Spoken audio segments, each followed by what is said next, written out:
Hello दोस्तों, नमस्कार।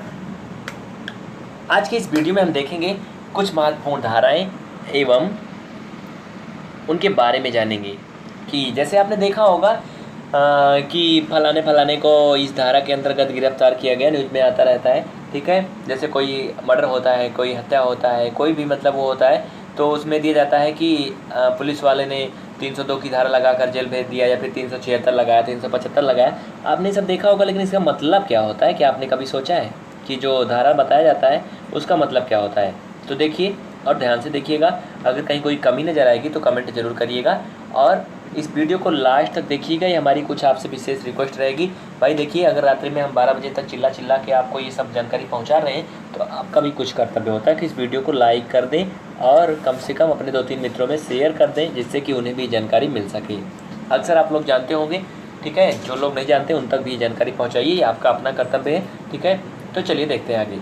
जानिए IPS में धाराओं का मतलब। ठीक है, देखिए भागिए नहीं भाई, देखिए भाग रहा है ये थोड़ा सा, जैसा कि आप जान रहे हैं हमने इसको इकट्ठा करके रखा हुआ है। ठीक है, तो IPS में धाराओं का मतलब धारा 307। दोस्तों, अगर आप किसी को जान से मारने की कोशिश करते हैं तो हत्या की कोशिश करना भी धारा 307 के अंतर्गत आता है और आपको लंबे समय के लिए कारावास मिल सकती है। ठीक है, तो ऐसा कभी मत करिएगा। अगला है धारा 302। अगर आपने किसी का मर्डर कर दिया, यानी कि किसी ने किसी का मर्डर कर दिया, सॉरी अब आपको नहीं बोलेंगे। ठीक है, अगर किसी ने किसी का मर्डर कर दिया है तो उसके ऊपर धारा 302 लगाई जाती है। ठीक है, अगर कहीं पेपर में निकल रहा है, न्यूज़ में आ रहा है कि किसी को अगर धारा 302 के अंतर्गत गिरफ्तार किया गया, इसका मतलब उसने किसी की हत्या किया हुआ है। ठीक है, बलात्कार, जो कि आजकल पेपर में देख रहे हैं, आम बात हो चुकी है दोस्तों, ये धारा 376 के अंतर्गत आता है। ठीक है, धारा 395 के अंतर्गत डकैती चोरी के अंतर्गत धारा 395 आती है। अगर किसी को 395 के अंतर्गत गिरफ्तार किया जाता है, जेल भेजा जाता है, इसका मतलब उसने किसी के घर में चोरी या डकैती डाली थी। ठीक है, और धारा 377 अप्राकृतिक कृत्य।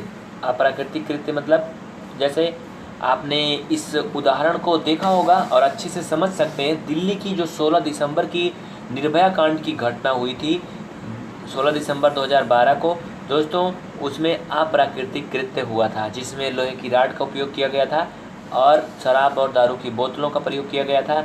और इन सब चीज़ों को इन जो भेड़िए थे, कुत्ते थे, इन लोगों ने क्या किया था, उस लड़की के प्राइवेट पार्ट्स में डाल दिया था। अब आप इसको समझ सकते हैं अप्राकृतिक कृत्य क्या होता है। ठीक है, अगला धारा 396। ठीक है, धारा 396 क्या होता है?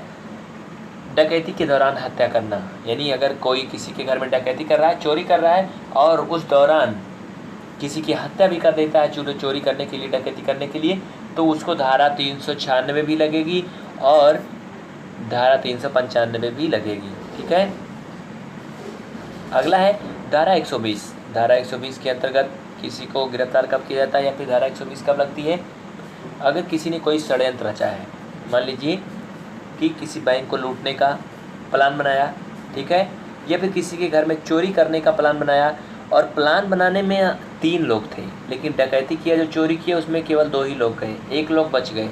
तो दोस्तों, जो चोरी डकैती किया उसके ऊपर तो 396-95 लगेगी ही। ठीक है, लेकिन जो षड्यंत्र बनाने में एक बंदा बैठा था उसके ऊपर भी धारा 120 लगाई जाएगी। ठीक है, क्योंकि वो उस टीम में शामिल था पंचायत में, जहाँ पर वो चोरी या फिर डकैती का षड्यंत्र बनाया गया। ठीक है, धारा 365 अपहरण। देखिए, बहुत से लोग क्या करते हैं, बहुत से बच्चों का या फिर किसी महिला या फिर लड़की का अपहरण कर लेते हैं, तो इस कुकृत्य के लिए क्या होता है, धारा 365 लगाई जाती है। ठीक है, सबूत मिटाना। सबूत मिटाना, आपने बहुत से कांड सुने होंगे, पेपर में देखे होंगे, न्यूज़ में आते हैं कि किसी ऐसे मर्डर कांड का नाम आता है जिसमें बताया जाता है कि वहाँ पर हत्या की गई थी, और उसके बाद वहाँ के जो खून वगैरह है उसको मिटाने के लिए धुल दिया गया, फर्श को, कपड़े को फेंक दिया गया, यानी कि वहाँ से सबूत को पूरी तरह से मिटा दिया गया कि यहाँ पर हत्या हुई थी या फिर मर्डर हुआ था। तो दोस्तों, अगर जिसने हत्या नहीं भी किया है और अगर उसने सबूत मिटाया है, यानी वहाँ पर साफ़ सफाई करने में सहयोग किया है, और हत्या किसी और ने किया है, तब भी अगर उसने सबूत मिटाने में सहयोग दिया है तो उसके ऊपर धारा 201 लगाई जाएगी। ठीक है, धारा 34 कहाँ लगती है? समान आशय में।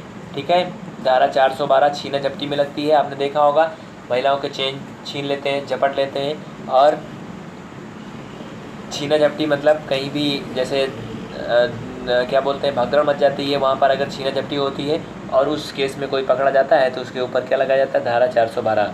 ठीक है। धारा 378 चोरी में की जाता है। देखिए चोरी और डकैती में अंतर होता है दोस्तों।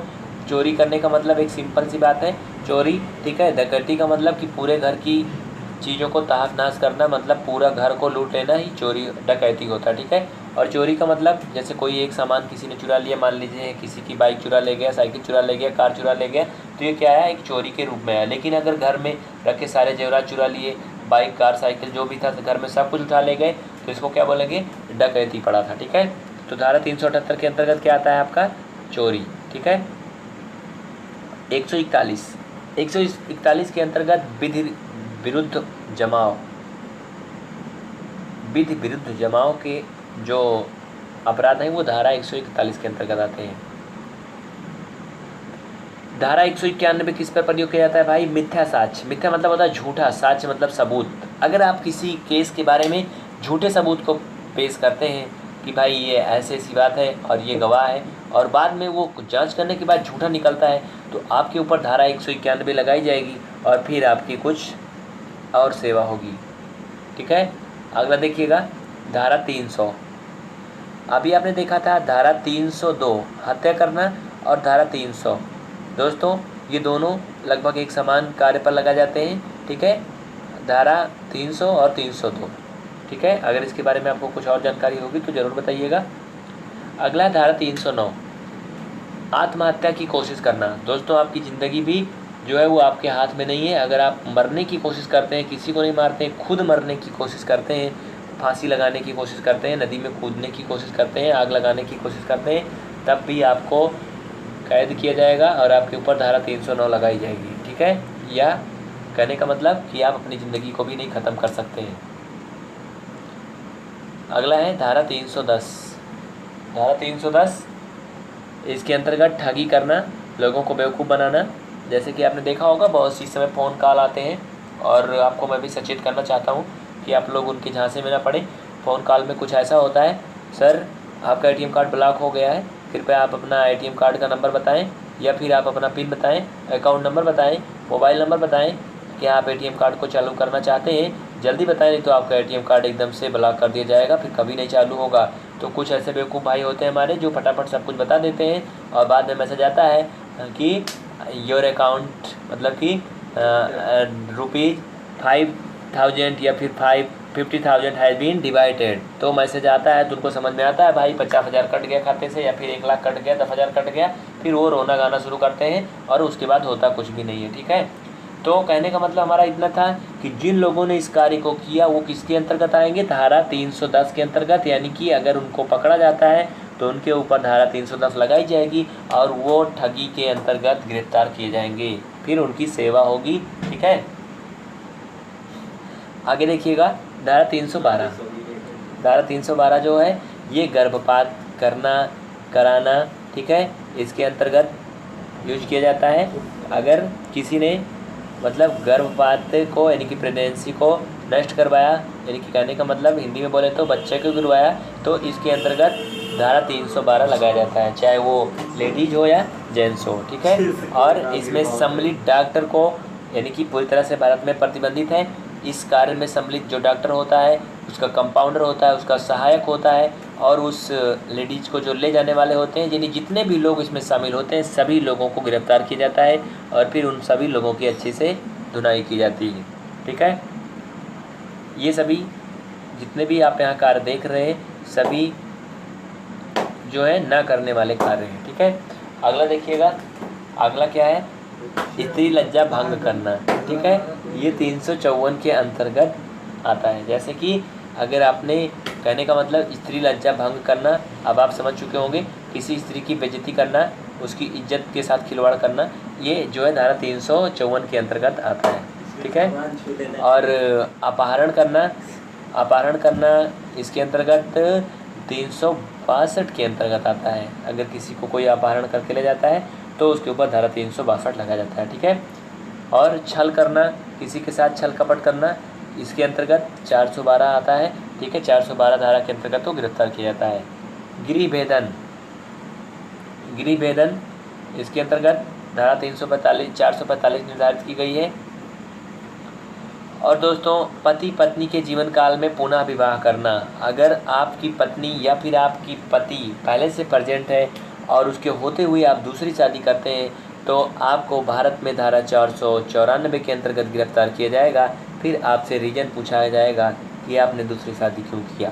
ठीक है, ये जो धारा है दोस्तों हमारे समझ से हिंदुओं में ही लागू है, क्योंकि मुसलमानों में कई शादी जो है वो अलाउ रहती है, लेकिन हिंदू धर्म में बोले तो एक ही शादी अलाउ होती है। और अगर वो पत्नी जब तक जिंदी है या फिर वो पति जब तक है तब तक आप दूसरी शादी नहीं कर सकते हैं।